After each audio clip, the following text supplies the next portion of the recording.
Hello, my name is Christopher Hope, and this is Time Lord Astrology. So today, being that this is my first video, I wanted to do just a quick unboxing of a brand new oracle deck that's associated with astrology. What I have here is the newly released Archetypal Astrology Oracle by Jonathan Waller. I was super excited to get this deck, and I figured it'd be a great way to introduce myself to you, what this channel is going to be, what I like, and what you can expect to see from this channel. So, the title, Time Lord Astrology, I picked it for a couple of different reasons. One, because Doctor Who is one of my favorite series of all time, and he's called a Time Lord. And also, there is a predictive ancient technique in astrology that involves picking out. I'm not going to explain it here. There's every year a planet is considered the Time Lord of that year based on your age and what signs you have in your chart. There's time to explain all of that later. But I chose that name because of the influences of both my favorite show and the fact that it already exists as something in the astrological lexicon. So, with this, I'm not going to be doing a full flip through here. This is just kind of cannon fodder because I'm getting used to vlogging. It's something that I've tried doing before, but I haven't really stuck to it. I'm not very comfortable in front of a camera so much, so it'll take a little bit of getting used to. You'll have to put up with a lot of rambling from me. I do apologize.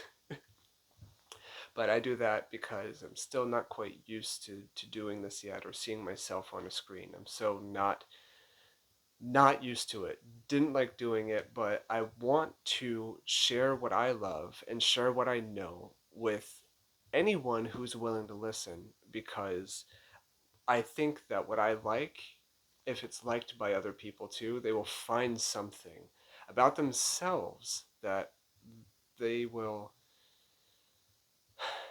hopefully find something meaningful by my sharing.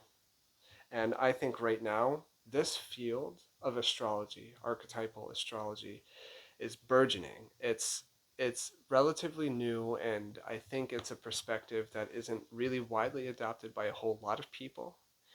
The roots of archetypal astrology only go as far back as the astrologer and professor, I guess ex-professor, former professor, retired, Richard Tarnas, who wrote the books Passion of the Western Mind and Cosmos and Psyche. It's through his work that archetypal astrology really finds its um, roots. So you have his daughter Becca Tarnas, who's kind of taken up that torch and explored the archetypes through astrological practice in her own way. She takes on a much more a poetic and literature-based approach to exploring the archetypes. And the only other people that I'm aware of, as far as like the first generation of archetypal astrologers, is Lawrence Hillman, the son of the famous psychologist James Hillman, who basically founded the field of psychology called archetypal psychology. So it all has its very, very recent roots in, I guess, the past 40 to 50 years. So it's a brand new field as far as this is considered. And the only other people that I see kind of taking up the torch now, the generation after, like Lawrence and I guess James and Richard Tarnas, are his daughter Becca and Jonathan Waller and another person named Ren Butler, who is mentioned on the back of this box. He has a uh, I don't know what you I can't think of the term right now. Review. It's not necessarily a review. I guess it's a review, whatever. Some of the words on the back of the box, but I know that Ren Butler and Jonathan Waller are associates, and I've seen a couple of different podcasts with both of them talking about archetypal astrology and the different the different facets, forms of it. I don't know a whole lot of details off the top of my head right now, but I just wanted to at least introduce the fact that this field needs a whole lot of new blood. And I think it's time now for people in my generation, which is Generation Z. So I'm at the very cusp of millennial and Z, born 1997, so I'm technically Z. I think it's time for people in my generation to learn what they can about archetypal astrology and the approach to astrology using the archetypes, because it's so rich in meaning, so rich in a really broader philosophical understanding of astrology and how it can be implemented in so many different ways. That's more than just reading charts. There's a whole lot to it, a whole lot of awesome stuff to this perspective of archetypal astrology. So we're 6 minutes in. Why don't we crack open the box, and I will show you just a few things that kind of stick out to me. So there's the inside. Really cool. It's a big box. I wasn't expecting it. Everything about this deck is big. Big box, big book as far as how thick it is. It's over 300 pages. And there's a decently sized introduction that tells you how to read charts, and where the archetypal worldview kind of comes into play. Um, Going back to Carl Jung and his studies into the archetypes and the collective unconscious, which is kind of like I said that Richard Tarnas and James Hellman were the root, but I guess Carl Jung really is the root, since he was the one who started talking about archetypes most recently in our history. So big box, big book, big cards. Look at these. These are not portable, but they are really, really cool. So I wanted this to be an actual unboxing where I see the cards for the first time, but firstly, I couldn't help myself and I peeked at them beforehand. Secondly, I already recorded this video on my camera, but found out that my camera doesn't like the microphone that I have. And I was about 7 minutes in and no audio. So I'm doing this again after having already saw these cards. But these are phenomenal pictorial descriptions of the kind of archetypal patterns and energy associated with the planets. So the deck has 55 cards. The first 10 are the individual planets. We have the sun, we have the moon, we have Mercury, and so on and so forth. And then we have combinations of all the planets. So I'll get to Pluto and put those aside. So then we have the sun, moon, and the sun, Mercury. And it goes in subsequent order. So from the sun to Pluto, and then starting with the moon, it starts with moon, Mercury, because you already have the sun, moon. So each layer drops the previous, what do I want to say, the previous aspect, because it's already included. So all in all, that means there are 55 different double combinations as far as just two planets. So Sun, Venus, and as you can see, the art is specialized for each planetary archetype. You have the Sun, Jupiter. Jupiter always has a sense of expansiveness to it. There's a vastness um, to it. Saturn always has a very solemn, melancholic kind of mood to it. Um, this is the brightest one because it's the Sun Saturn. The rest of them are pretty much monochrome, black and white.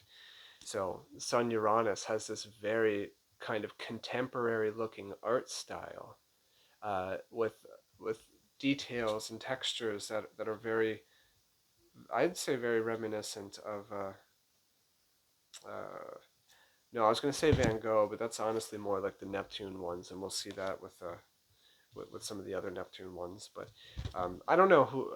I'm not very well versed in art or art history. If someone can tell me what kind of artist has that type of style, I'd greatly appreciate it. So, but each card represents a mood. There's the Sun, Pluto. So you have the Sun, the sovereign, the king, the illuminator, the radiant, combining influences with the transformative, the uh, abyssal, the underworld, Pluto. So you have this mixture of energy that is both light and dark. Really, really cool. I think the artist, I don't know who designed the art, if it was Jonathan himself, really great job conceptually. There's the moon and Mercury. Each one of these I could stare at for such a long time. And actually, the fact that these cards are so big are really nice. You basically have like a photo, a nice portrait to really sit and reflect on when you're considering these archetypes. So these are really, really fantastic. There's the moon Mars, so you kind of have the tribalism of Mars, the kind of conflict warrior aspect of Mars with the nurturing family oriented moon. So you have tribe, very, very cool. It blends everything so nicely. So the moon Jupiter, you have this kind of expansion of innocence with the child there who's basically beholding this glorious light. Talk about imagination. And here's what I mean with the Saturn cards. Here's the moon Saturn. How melancholic and very dreary. And I think she's standing before a huge body of water, or maybe there's just like a reflective body of water that she's standing in, but it's incredibly melancholic and so evocative of these kind of deep, fearful experiences. So, Moon Uranus. So, Uranus always has this kind of avant garde looking art style to it. And here's why I said Van Gogh earlier, because this Moon Neptune, you see this and you immediately think Starry Night. It's the colors, I think, and the way that the colors are swirling around. And you have this kind of expanse of imagination and dreams. So cool. Um, I'm not going to keep going with the cards because I will do an actual flip through, but I will show you the backs of the cards too. Soak that in. So these are the planets sitting in the cosmos, but the cosmos is also um, a sea. It's water. So these planets are floating in water, but they're also floating in space. So you kind of have this very surreal combination happening. It's like the fluidity of gravity and the fluidity of the connections of the planets. It's just really cool. I'm super, super overjoyed by these. I can't wait to start using them in personal practice. I have no idea how they'll be for readings, but I think they have the potential to be very, very, very helpful for self practice. So here's the book. It's got the same image of as the box on the cover. Just a couple of the cards on the back there. So each one is set up. It has the picture of the card, a quote underneath the picture, an explanation of the archetype with some poetry here, and then it has a section for gifts, challenges, and invitations. So each card is set up that way. But like I said, the first 35 pages